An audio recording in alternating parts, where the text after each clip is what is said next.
Courtney, that was bloody fantastic. There are moments in television history that nobody forgets. Moments where time seems to freeze, where the air in the room changes, and where everyone watching, whether in the studio or at home on their couch, holds their breath without quite knowing why. Courtney Hadwin's audition on America's Got Talent in 2018 was exactly that kind of moment.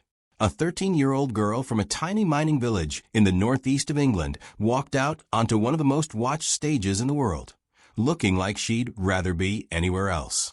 Nervous, small, quiet, and then she opened her mouth. What came out of that girl didn't belong to a child. It didn't even belong to most adults. It was raw, gritty, powerful, and ancient in a way that made people question what they were actually witnessing. The crowd erupted. The judges sat stunned. And Simon Cowell, the man who has built an entire career on being unmovable, unshakable, and relentlessly hard to impress, looked like he'd just been hit by something he had no vocabulary for. In all his years of making and breaking artists, he had never quite seen anything like this. He signed her. He believed in her. And then, in the way the music industry so often does, the machine took over. What happened next to Courtney Hadwin is a story about talent, yes, but more than that, it's a story about what happens when the world decides it owns a child before that child has had the chance to own herself. And recently, Simon Cowell reportedly found himself unable to speak about it, without his composure cracking entirely. To understand what Courtney Hadwin lost, you first have to understand what she came from. She wasn't a product of stage schools or wealthy parents with industry connections. She grew up in Heselden, a small former mining village near Hartlepool in County Durham, the kind of place that doesn't typically produce international superstars. She was born on July 6, 2004, the eldest child in a tight-knit family led by her parents Paul and Anne-Marie, who supported her not with money or industry contacts, but with sheer belief. Music found Courtney early, the way it tends to find the people who are truly meant for it. She wasn't pushed into it. She gravitated toward it naturally, singing around the house as a small child, experimenting with musical theater, and then discovering the kind of deep, soulful music that would eventually define her sound. It was watching Connie Talbot perform on Britain's Got Talent that first planted the serious seed. The idea that a young girl could stand on a huge stage and make people feel something real. By age 9 or 10, she was singing with genuine intent. By 11, she was performing at school open mic events, and a Facebook video of her singing Say Something by A Great Big World and Christina Aguilera spread quickly through her local community. People who knew her were stunned. People who didn't know her were stopping to ask who she was. Her grandfather would later recall how she began busking in local spaces, not for fame, but to raise enough money for singing lessons and to help cover the travel costs her family couldn't always afford. Her father took on extra work, delivering pizzas on the side, just so Courtney could make it to auditions and performances across the northeast of England. She competed in Teen Star UK at 14, reached grand finals, won local awards, opened for Sister Sledge in front of 18,000 people at the South Tyneside Festival, and eventually landed on The Voice Kids UK, where her ferocious rendition of Tina Turner's Nutbush City Limits stopped everyone cold. Each step forward was built on the one before it, grit layered on top of grit, shaped by a community that had very little, but gave everything to one of their own. By the time she was invited to audition for Season 13 of America's Got Talent in 2018, Courtney Hadwin was not a manufactured product. She was the real thing, forged in the unglamorous, beautiful grind of a working-class upbringing and a genuine love for music. That authenticity was exactly what made what came next so painful to watch unfold. Nobody who watched Courtney Hadwin's AGT audition forgot it. She walked out looking like she might faint. When the host asked her about herself, her answers were barely audible. A shy, awkward teenager who seemed overwhelmed by the scale of everything around her. The audience was politely attentive, waiting. Simon Cowell sat with his arms folded in that particular way he has, the posture that says he's already prepared to be underwhelmed. Then Otis Redding's hard to handle kicked in, and everything shattered. The transformation was instant and total. The girl who had shuffled out looking like she wanted to disappear became something else entirely, something primal and electrifying. Her voice was impossibly big for her body, raspy and fierce and full of a pain and passion that had no right to belong to a 13-year-old. She wasn't performing the song. She was inhabited by it. The audience was on its feet within seconds.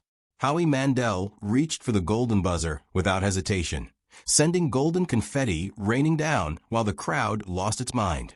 And Simon? Simon sat there with his poker face slowly dissolving. He called her a lion.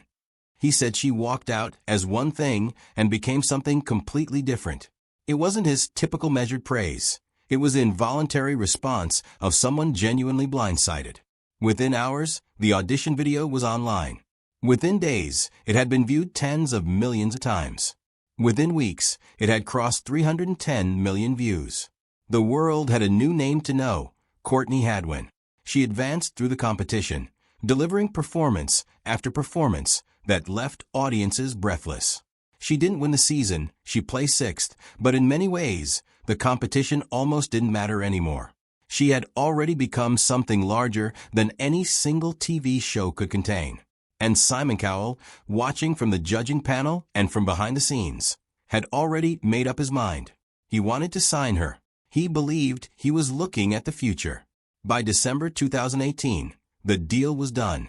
14-year-old Courtney Hadwin signed a long-term recording and publishing contract with Psycho Music, Simon's label, in partnership with Arista Records. She described it publicly as a dream come true. And in the moment, it genuinely was a girl from a forgotten village in County Durham now sitting at the table with one of the most powerful figures in the global music industry. But the music industry is not built for dreams. It is built for product. And almost immediately, the machinery of that world began doing what it always does, shaping, molding, directing, and packaging a human being into something marketable. Courtney was 14 years old and suddenly navigating a schedule that would have exhausted a seasoned adult. Transatlantic flights between the UK and the US. Back-to-back studio sessions. Promotional appearances. Interviews. Photo shoots. A relentless assembly line of obligations that left almost no room for the thing that had made her extraordinary in the first place. Her authentic, unfiltered self. The songwriting sessions were particularly crushing.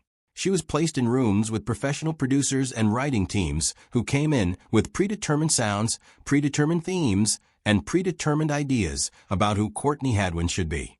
The comparisons to Janis Joplin, which had felt like a compliment on stage, became a trap in the studio, a commercial mold she was expected to fit herself into whether it felt right or not.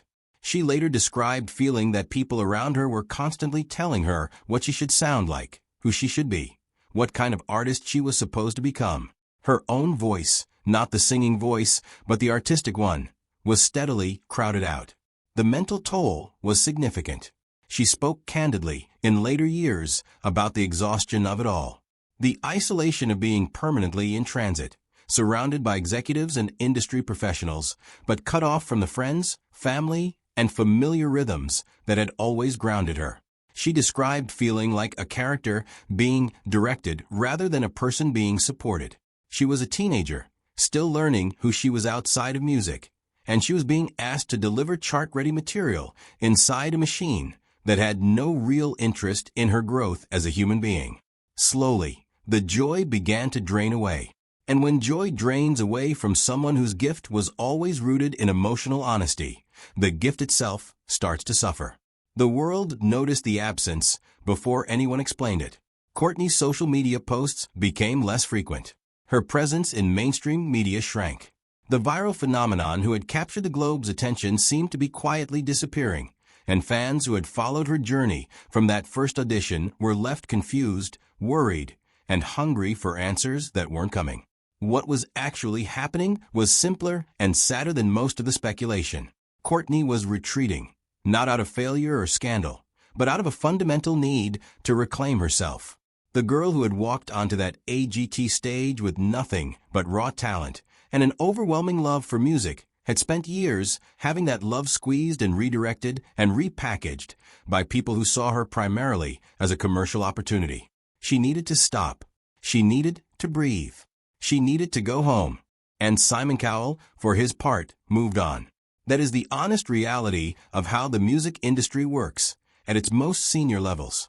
Simon's role was always to identify talent and activate it commercially, not to be a personal mentor, not to shepherd a teenager through the emotional complexities of sudden global fame. He signed her, made the announcement, and returned to the next season, the next audition, the next act. Courtney became part of the ledger. And when the ledger didn't produce the expected returns quickly enough, the energy around her simply dissipated. She was a product that hadn't quite launched the way the label needed it to. And so the machine moved on to something else. What makes Courtney Hadwin's story genuinely extraordinary isn't the rise or the fall, it's the return.